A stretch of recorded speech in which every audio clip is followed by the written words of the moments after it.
Mapagpalang araw. Ito na po pala yung ating final and part 4 nung ating goat story. So, ito na po yung ating kambing. Ito yung kalahati nung inadobo natin nung nakaraan. So, dalawang klase kasi, isang adobo, isang kaldereta. So, ito na yung karne. So, lalagyan na natin siya ng tanglad and bawang lang. Nilalagyan ko na siya ng tubig. So, hindi ko na siya nilagyan ng luya kasi okay na yung tanglad para mawala yung lansa ng karne natin. So, lagyan natin ng mainit na tubig. Mainit na tubig na ginamit ko para madali pong kumulo. At sandali lang po nating pakukuluan ito sa pressure cooker. Siguro mga around 15 minutes. Ito na po. Piniprito ko na rin po yung patatas at carrots na ilalagay natin.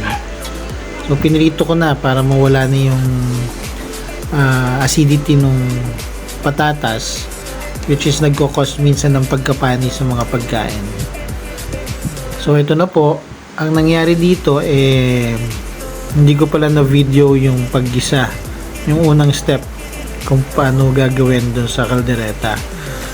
So ang nangyari dito, gigisa lang tayo ng bawang sibuyas, then lalagay natin yung karne, sasangkutsahin lang natin siya,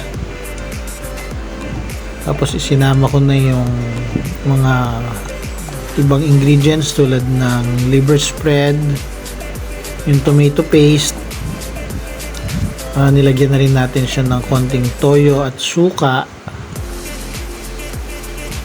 Ayan, tapos yung pinagpakuluan natin, yung din ang ginamit natin doon as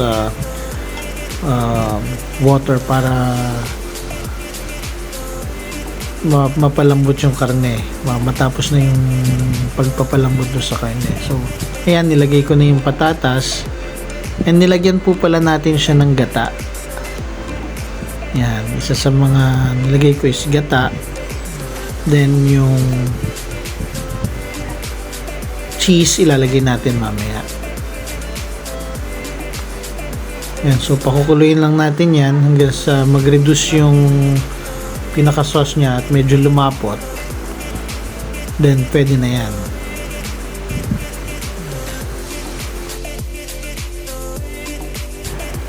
So ito na po yung part na lalagyan natin siya ng cheese.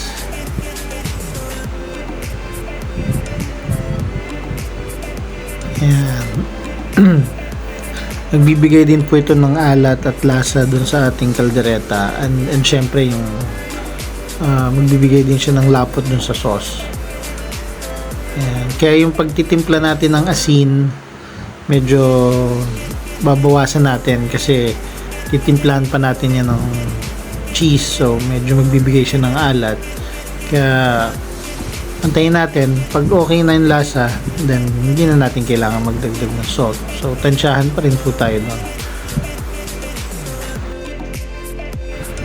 Ayan. Ngayon, haluin lang natin. Actually, malapit nang matapos. So pag medyo konti na yung sauce, pwede na yan. So halu-haluin lang ulit natin hanggang sa matunaw na yung cheese at mahalo na dun sa pinaka-sauce natin. Then hintayin na lang po natin siyang matuyo, siguro mga another 5 more minutes pa to, then okay na.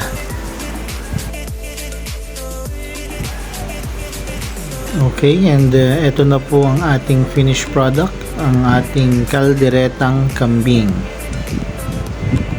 Okay, so sa anghang po, bahala na kayong maglagay. Pwede nyo lagyan ng sile, depende sa dami, depende sa anghang na gusto nyo. Yan, nilagay ko na po siya sa serving tray, at syempre nilagyan ko na lang ng dahon ng sibuyas pang garnish sa ibabaw. Okay, ito na po siya, ang ating kalderetang kambing.